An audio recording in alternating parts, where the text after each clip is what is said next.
It's that time of the year when the boating shows and the fishing shows take over, and everybody is super excited.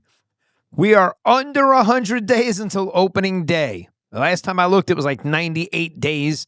And again, we're less than 2 weeks away from the New York Boat Show. We've been doing a lot of planning and preparation here in the studio, getting everything organized and ready to bring to the Javits Center because that's the first show for 2026 for us. And like I said, less than 2 weeks away. We are in booth 1160. If you want to come visit Bay Rats and Buoys, we're going to have Montauk Canyon Challenge on. We're going to have Nautical School and a whole bunch of the guys that we had on last year as well. Come check it out. We'll be happy to show you the booth. Sit down, enjoy, have a conversation with us. You don't have to be on the podcast. Just come out and hang out with me, Corey, and the gang. Super excited to be there. It's going to be a great time. They really, I tell you, when you get there and you load in, they make it so easy. They are so organized. I mean, you would think driving into the city, driving your truck into the Javits Center and loading in. I mean, they're moving boats around like they're toys in there and hanging signs that are 30 feet in the air and doing some crazy stuff. It's just an exciting time. It's great to be part of it. The National Marine Manufacturers Association puts on a great show, and it's amazing. The Javits Center is huge. You get there and there's a dog show going on downstairs. There's a travel expo and a show going on next to the boat show. I mean, the boat show is not the only thing at the Javits Center when it's happening. It's pretty wild. That's how big that place is. So the logistics there are super, it's super cool. It really is. So that's what's happening in the next 2 weeks, guys. If you want to come hang out with us, let us know. As far as the fishing club is concerned, holy cow. You guys are in for a treat this season. We are going to, this fishing club is for real. The guys that joined, the members, the last two guys that signed up, we got Manny from the West and Brian. We appreciate you guys. Me and Corey can't be more excited as opposed to what we have going on for this season. We really can't. And we can't wait to break the news to all the members of the fishing club of the bigger project that we're working on. You guys are going to be the first ones to find out, and I know you're going to be excited when you hear what we have to tell you. So we're excited. I'm setting up the meeting right now. I'm working on the venue and trying to keep it there in the Huntington area for now. If there are people that are out of our area that can't make the meeting, we'll make it so you can zoom into it and you won't miss it. You won't miss a beat. All right, you can do it right from your phone. So obviously with the telecommunication equipment and everything that we have these days, if you can't make the meeting, we'll still make it accessible for you via one of the services that we use to stream. So that's the good news. Next on the list is you got January 31st. I was just emailing back and forth with Tom for the Copeg Fire Department Marine Unit Fishing Expo that's going down on January 31st. It's going to be, it's from 9 a.m. to 2 p.m.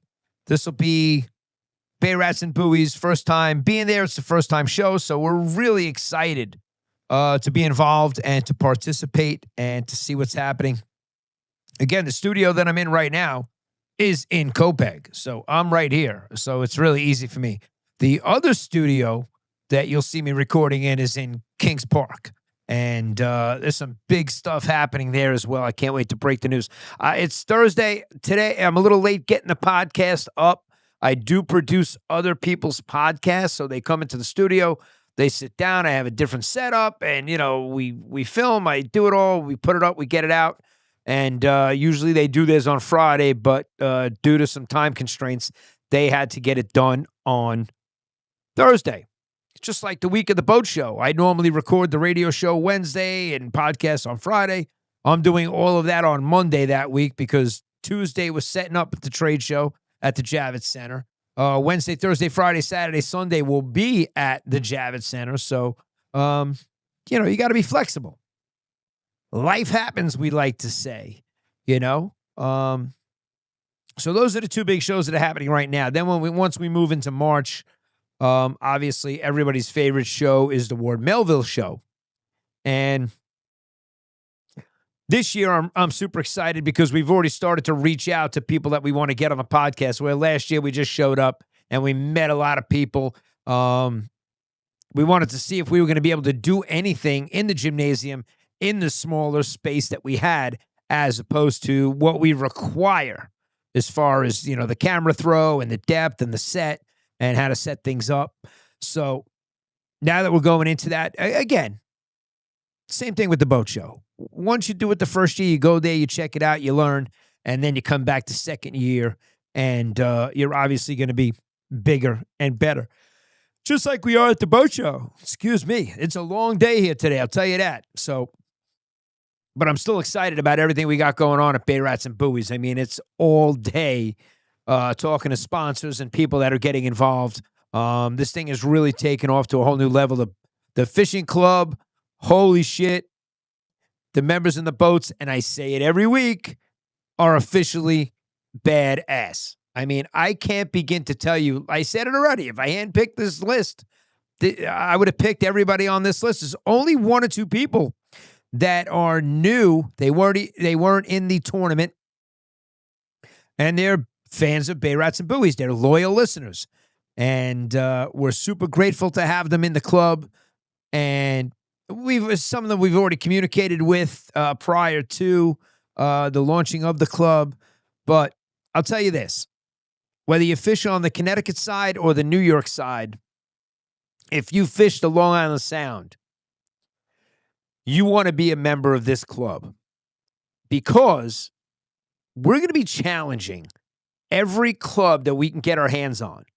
All right? So anybody that's willing to take us on, the challenge is accepted. We're not turning down any competition. So we're looking to kick it off on April 15th. And this is not going to be like any other club, I promise you.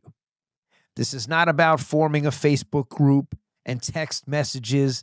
This is going to be meetups, tournaments, invitationals, and monthly tournaments within the club. So not only are we going to challenge other clubs and have a competition against them, but we're going to have our own tournaments, species-based and everything. It's going to be incredible. It really is. Corey and me were here yesterday for hours working out logistics and details of everything that's going to be going on for the whole season. And we're starting April 15th, and we're doing it for that reason. But I really think we're going to blow your minds. I mean, I'm talking when we announce the news and what's going on for 2026. I can't begin to tell you how excited we are. A lot of work is going into this. This is a couple of people's full-time job. That's how big it is. And we're super excited to launch it, and even more excited about the Bay Rats and Buoys Fishing Club. Especially doing that at the boat show. Being able to, we got a double-sized booth this year. Last year we had a 10-foot booth. This year we have a 20-foot booth. So, we knew we needed more space. So we're going to have some seats in there so people can come actually sit down and talk to us and find out what we're talking about now. So we're going to divulge this probably at the boat show with some videos. We'll make some videos and promote it and let everybody know what I'm talking about. However, if we don't have our first Bay Rats and Buoys Fishing Club meeting prior to the 21st, that ends on the 25th, and we do it afterwards, the guys in the club are finding out first. So we will not release that information at the boat show. We'll just wait until the meeting, and we'll make the video maybe at the boat show, and we'll release it a week later. Which is, something we do all the time.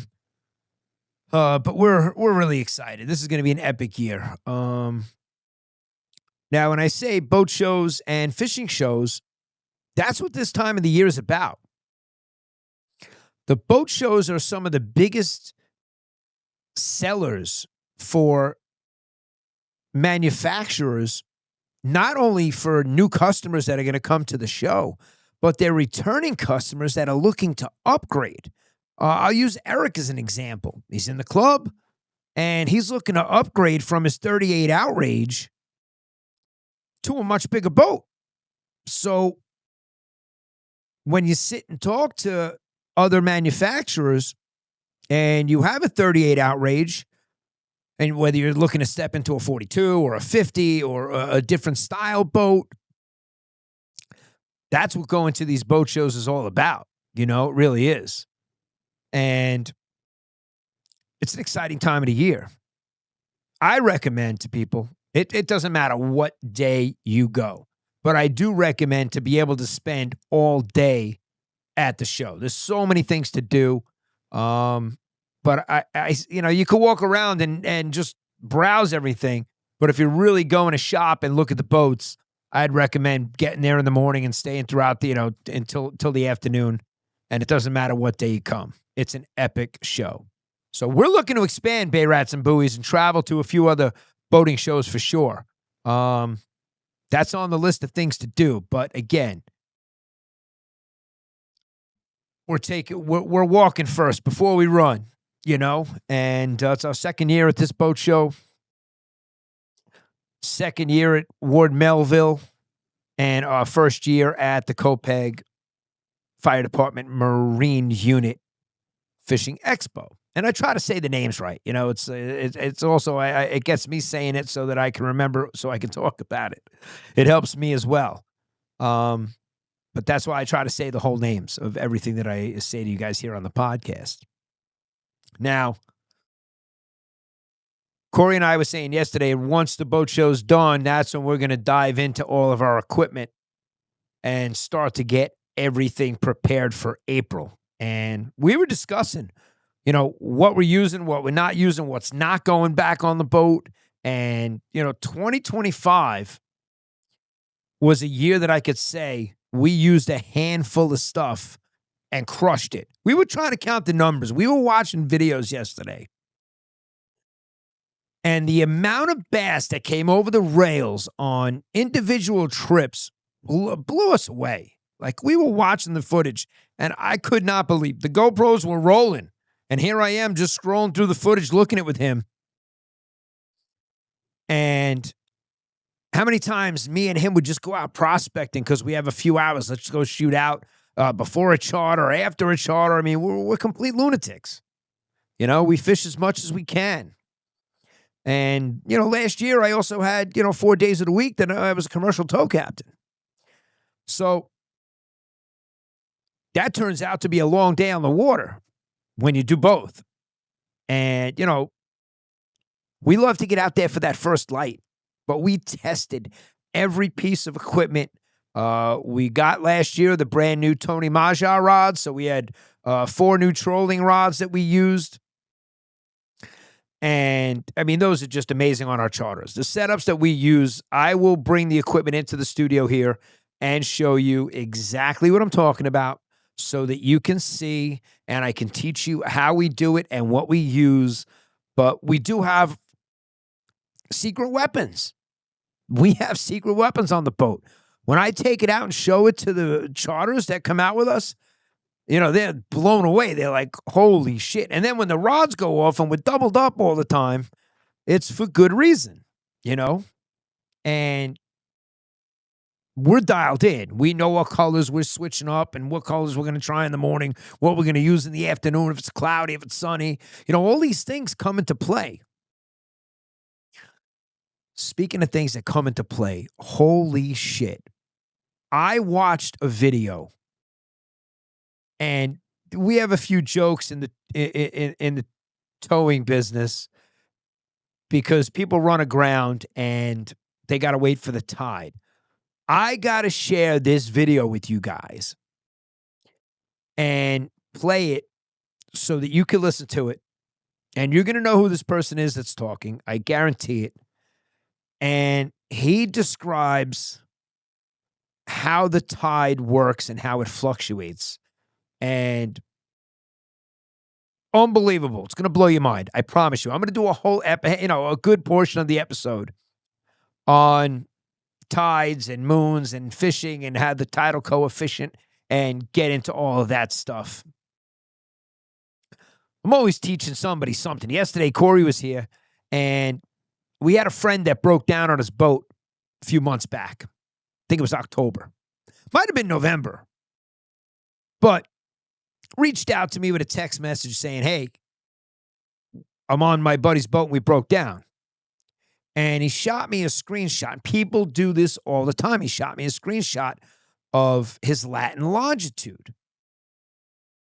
Here it is, just a little blue dot of where he is on a screen with no land to see where it is, no water, no anything. You just see a blue dot in the middle of a screen, and then you got the Latin longitude, but it wasn't decimals, degrees, and minutes, and it wasn't something that you could punch into Navionics. So I was teaching Corey how to convert that.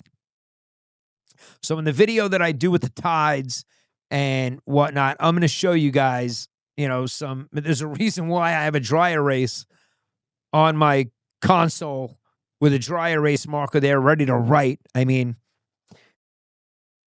when you hear the Latin Longe go off on channel 16, I got to write it. I'm already writing. The minute I already hear it coming out of their mouth, it's just natural, and I'm already writing it down. And I already know how close I am to that Latin longitude. So I'm going to teach you guys all that in a separate episode when we go over this whole tide video thing that I saw that blew my mind, and I'm sure it's going to blow your mind as well. It was super cool. It really was. And giving credit to like when I go to the Ward Melville show and I'll sit in on a Skinner seminar or a Witzel seminar and listen to them talk, about the tides and the stuff, that a lot, 99% of the time it's for the surf casting guys, it's not for the boating guys, but I still sit in on that stuff. And yes, I did fish from the beach. I don't fish from the beach much anymore. And that's by choice. Do I love fishing? Yes. If I have to go somewhere and fish from the beach, I will. No doubt about it. But I love being on my boat. So it just adds a whole new element. And, especially with the new electronics that we got this year. So we'll save that whole stuff, all that stuff I just talked about, for a whole nother episode. But we're going to bring in the gear into the studio that we use and what I stock up on in the wintertime. And this year, we're excited because the stuff that we bought last year that crushed it. And, everybody saw me make videos of the NLBNs and the No Live Bait Needed brand, which, they blew up. They're in every shop. They're in every store. They're everywhere. So everybody's got them. Everybody's selling them. And they work. We crushed it with those. We crushed it with flutter spoons. We were talking about, we throw docks and spooks, and we really don't throw a lot with, treble hooks. We press the barbs down, and we don't throw SP minnows and stuff like that from the boat. And we had an epic year. The Nomad Vibe, one of my favorite lures to use. And, Chris was on the boat. We had two of his friends on my boat. And it was just an epic trip. It really was. And 15, 20-pound bass. And all we were doing was jigging them. But Chris was dropping the vibe. And I had a vibe on the boat. And he was hooking up, 3-to-1 next to the other jigs that were going down. To the point where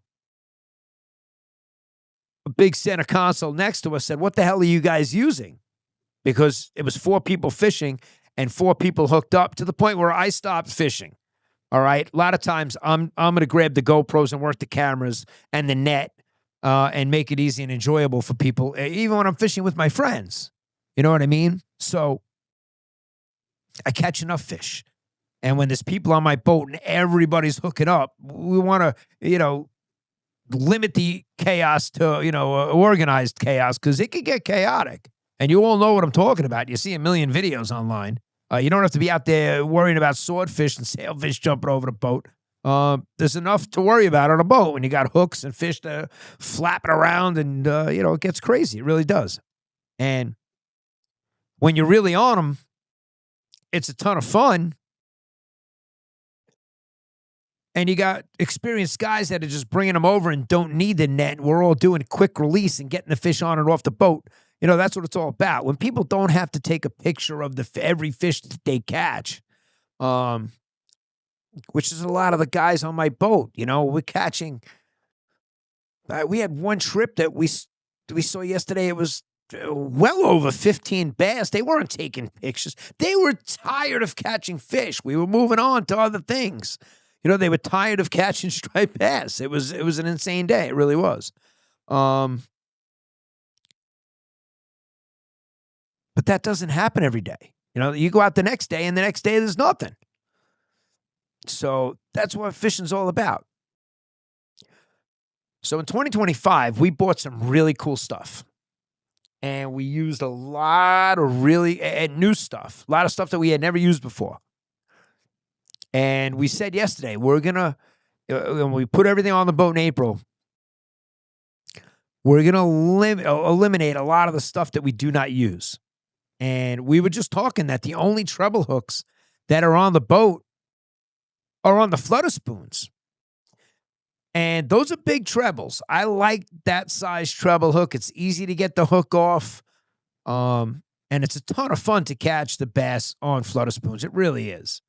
I tell everybody, it doesn't matter how good you are. You're going to feel a hit. You're going to miss. You're going to swing and miss. And that's what makes it a lot of fun. It's not just hooking up into every fish. You may miss a few before you land it. You may miss it, and then they go back for it if you're using it correctly, which we try to teach people on the boat how to use it. And, just talking to Kenny. Kenny shot me a message.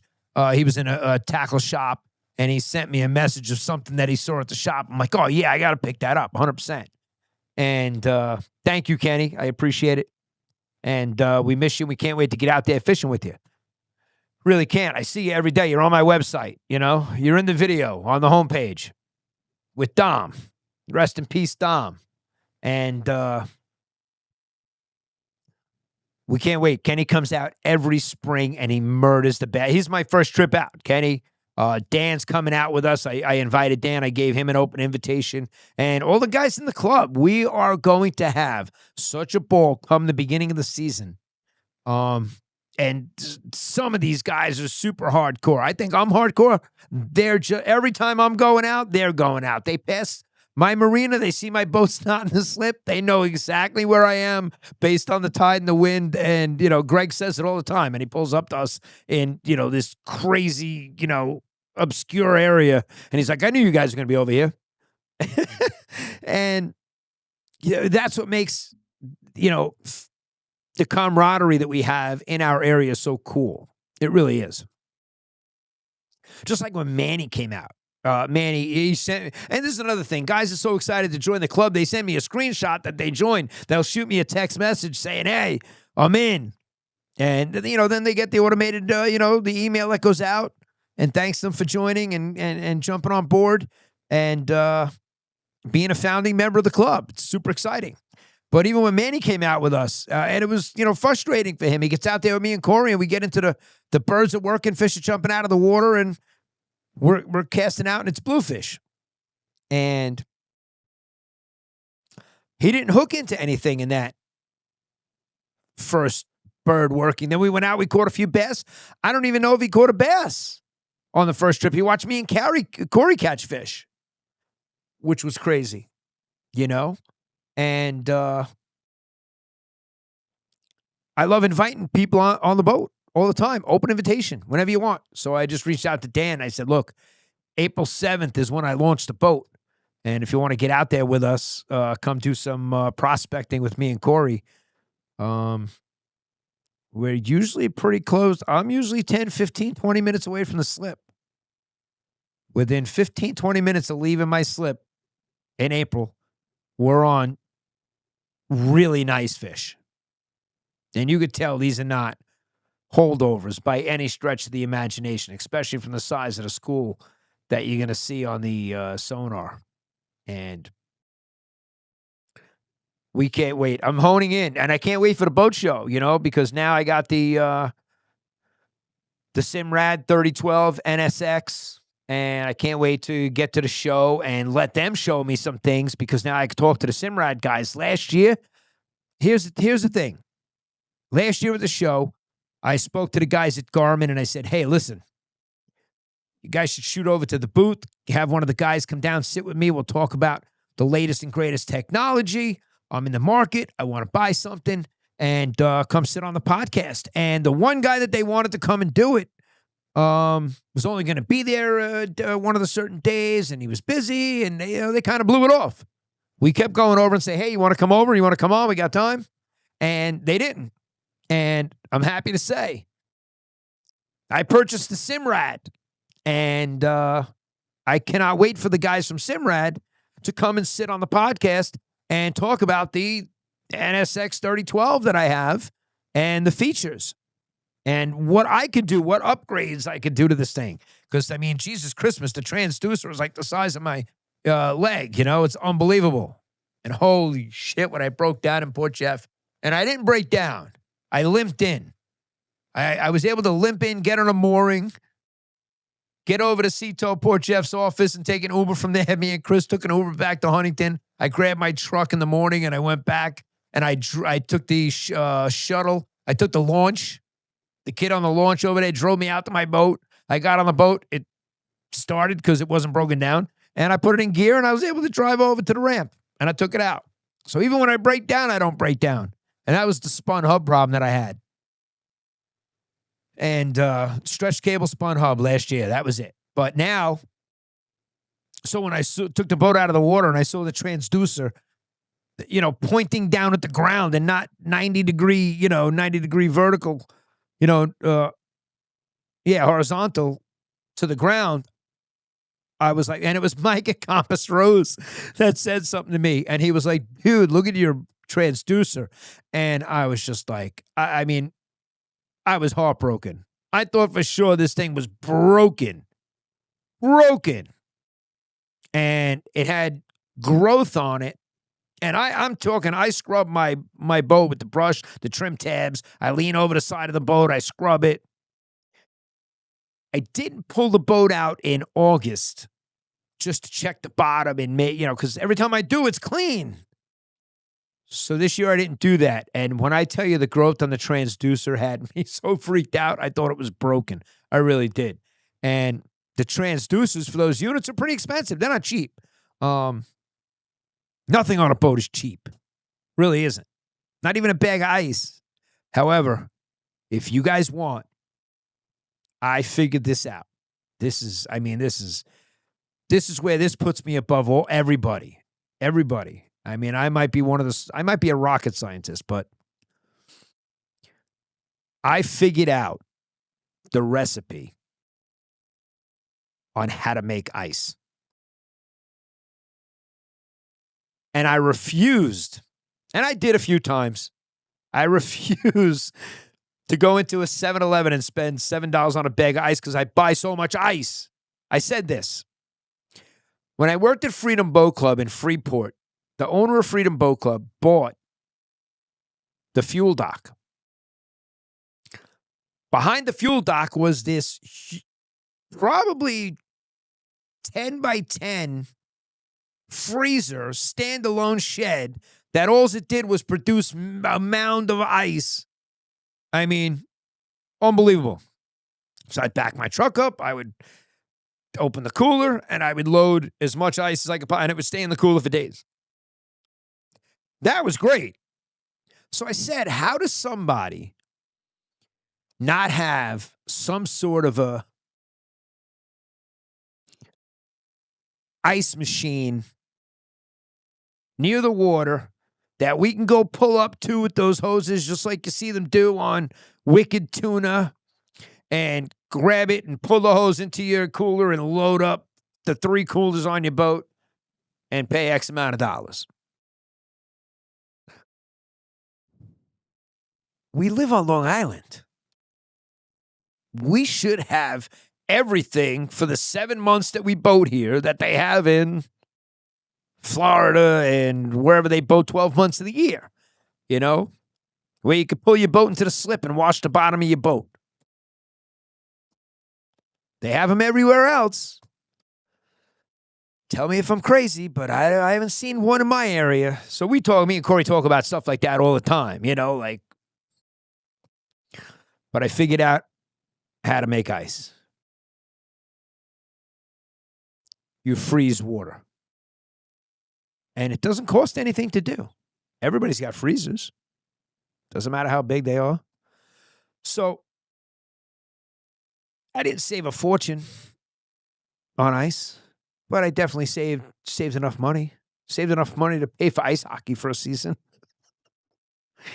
I'm excited about that. This time of the year, I'm back on the ice playing hockey. So, that's my happy place. I got to say, if I wasn't in the boating industry and didn't do what I do, there's a good chance, because when I was 27, 20, 26, 27, 28, I was coaching 13-year-old kids playing hockey. We were champions 3 years in a row. I got trophies this big at my house off the ground, and there's a good chance I would be involved somehow, some way, and working and coaching, whether I'd be coaching a high school or working at a rink and coaching teams, coaching kids, running clinics.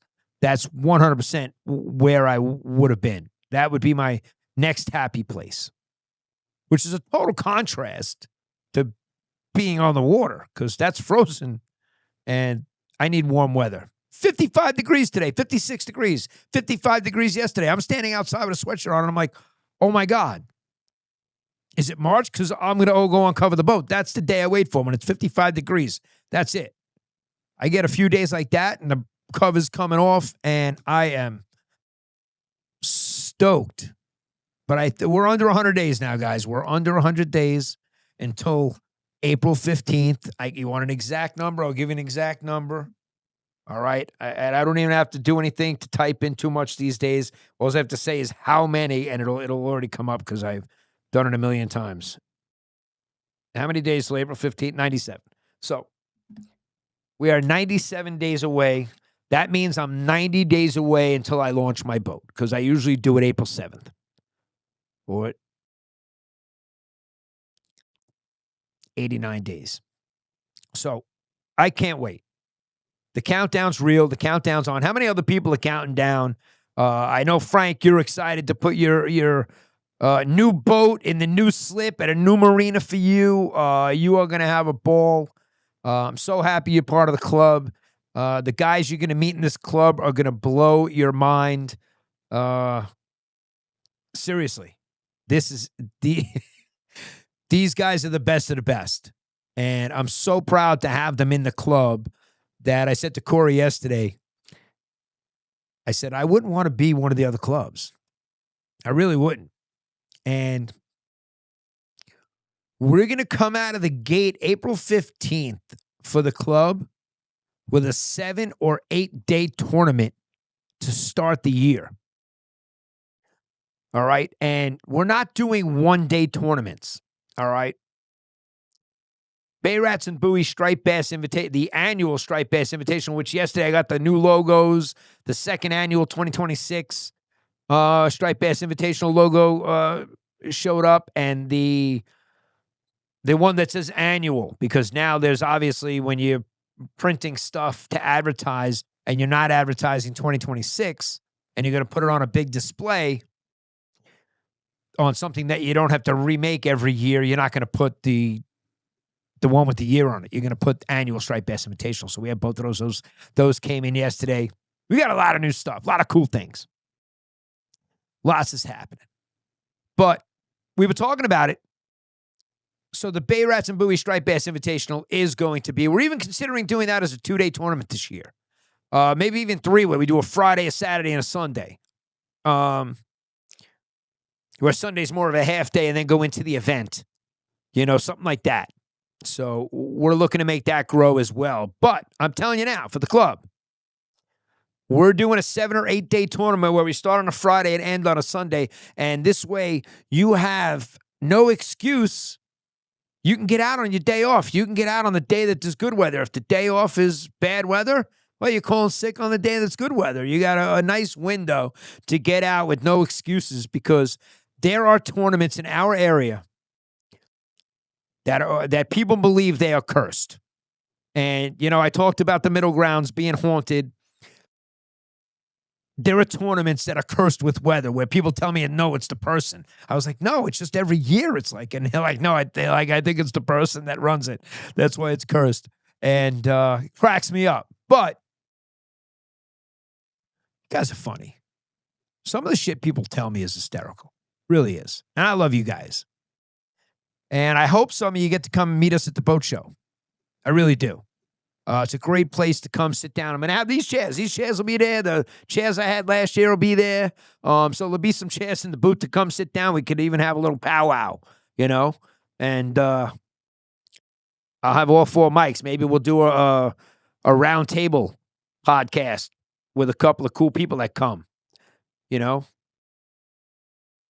Last year, Joey Leggio was there, and it was great to, hang out with him for a little bit. We were hanging out with him, and Michael Caruso from the Fisherman Magazine, Matthew Broderick, and Tim. I love those guys. They're the best magazine, bar none. I love that magazine.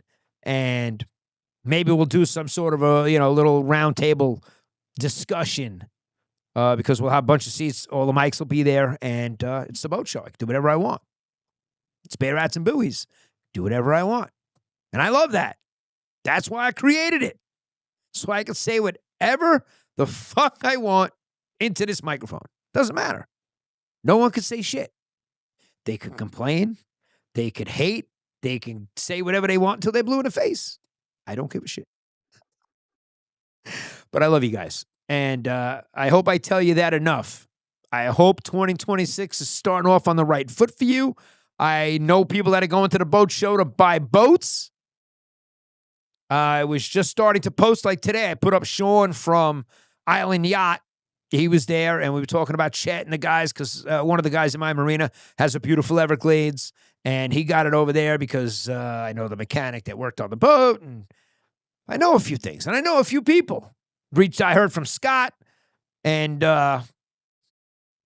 Scott has a main ship docked right in front of my boat, so he reached out.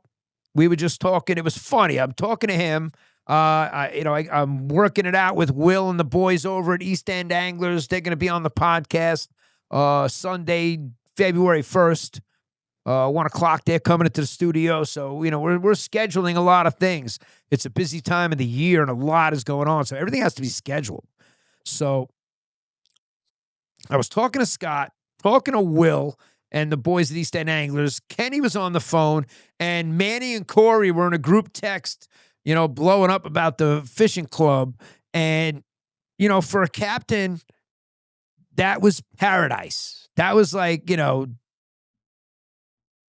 digital porn. Which Tommy at the studio in Kings Park, he said that. He goes, Gaige, this place is like my digital pornography. He's like, just coming into this place is just like, and speaking of that, there's a Playboy playmate, Allison Jordan, and she was a playmate. Her name was Allison Waite before it was Allison Jordan. And she lived at the Playboy Mansion. We heard all the stories, and she was in the studio for one of the sports podcasts that I produce, and the one that I produced earlier today. And she gave this studio amazing praise and compliments, and she's actually coming back.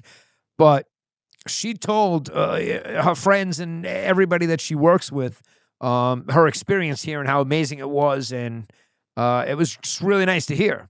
So Tommy loves what he does. He's a boater out of Oyster Bay. He's a hardcore fisherman. Wait till I blow his mind with this tides thing that I'm going to blow up in the next episode. I'll do it in episode 66. But he owns the studio that I built an office in Kings Park with Dean and James. I mean, what we're doing over there is going to absolutely, it's unbelievable. It really is. So a lot going on in 2026. It really is. Not to mention, I'm going to blow your mind with big news that I dropped not too far from now. All right. We're only talking a couple weeks away, tops, maybe 3 weeks away before I really drop a bomb on you, and in a good way. So look forward to it. I appreciate you guys every week tuning in. I really do. We would not be the Bay Rats and Buoys podcast without you guys.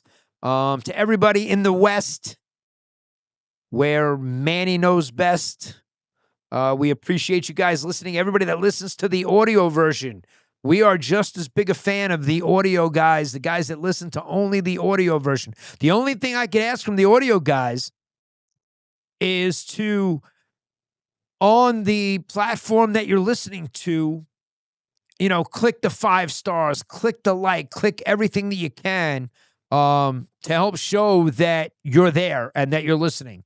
Comments. I'm learning how to deal with all of that now because there's so much. There really is, guys. It really is. I mean, I crashed my own freaking website with 64 episodes. What a retard. I don't even know if you're allowed to say that word anymore, but I'd most likely nick my nickname, Short Bus, which is probably more appropriate for what I did with putting the 64 videos onto the one page the way that they were there. Now they all pull from YouTube, but the plug in the way they're supposed to, same way that Instagram pulls to the footer of the page, blah, blah, blah. So much work, so much to do.